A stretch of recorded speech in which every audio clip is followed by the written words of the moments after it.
Urte osoan zehar gogor lan egiten duten euskaltzaleen elkarrekin topa egiteko eguna dugu gaur, mugimenduko euskaltzaleak bildu eta elkarri indarra eta ilusioa kutsatzeko eguna. Eta horretarako, laugarren topa egun honetan helburu honekin elkartu gara, Lasarte Horian topaguneko presidentea Elena Lakak hartuko du orain hitza.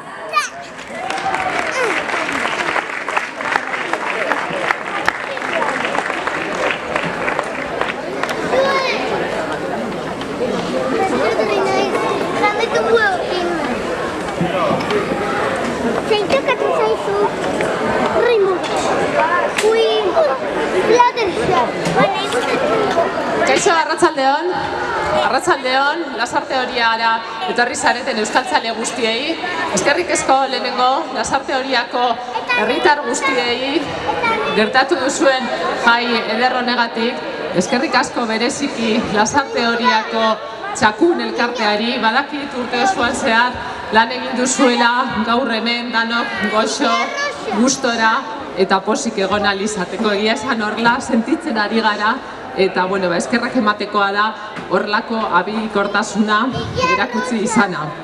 Plazer bat da euskaltzale guztiontzako olako ekitaldi batean egotea eta elkarrekin egotea. Behar bada, jende gehiago ere elkartzea bageneukan, baina gaudenak gaude eta gu gustora gaude eta benetan plazerra da hemen egotea. Herriko plazan gainera, mandatua zan plazak hartzea eta hemen gaude erdigunean herriko plazan eta horrela egon nahi dugu hemendik aurrera baita ere.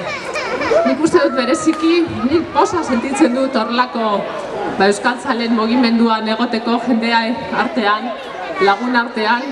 Goizean gogoratzen genuen, komentatu dut, goizean zapia ipintzerakoan, gogoan izan dut, orain amama horren modan dagon garai honetan, nire birra mama, Josep Azpiazu, nik zapiakin ezagutu nuen, orain dela 30 urte arte, zapiakin egunero eta euskerak baino etzekien elebakarra zen. Ni gaur goizean, zapia ipintzeko, Googlera sartu behar izan dut eta ipini dut zapia nola jantzi eta 6.183 sarrera agertu dira euskeraz erakutsi zapia nola ipintzen zen. Horrek niri plazerra eman dit. Akordatu naiz euskeraz nire amamaz guk beste garai bat, beste kate bat, beste bizitza bat, baina badaukagu hor elkartzen gaituen zerbait eta hemendik aurrera begira ere uste dut euskera elkarte guztiok eta hemen euskaltzale guztiok badugula zer hori elkartzen gaituen horrek hori eta aurrera segitzeko indarra.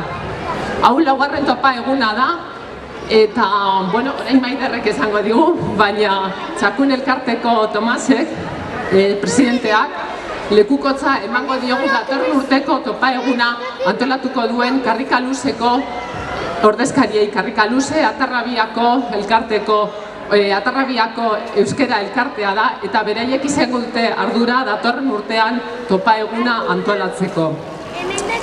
Bekoz, orduan, bai Tomas, Arrizabalaga, txakuneko presidentea, eta Karrikaluzeko ordezkariak Mikel Arrasate esaten dagoen, haren badator, eta Maite Iriarte baita ere.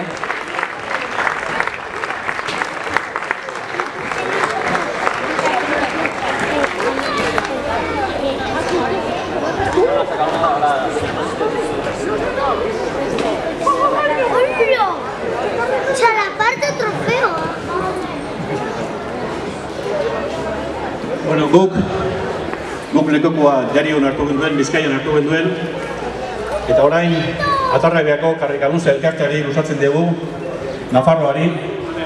Hau txalaparta txiki bada, gure elkarteak txakun du izena,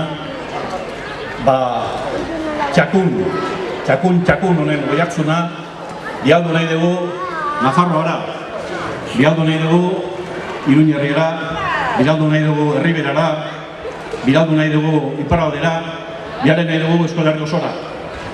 Euskararen txakuna Euskal Herri osoan entzun dadin.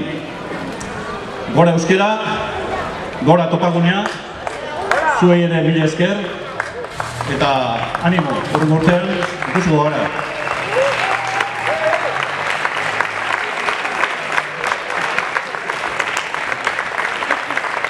Mila esker Tomas, eta mila esker Elena.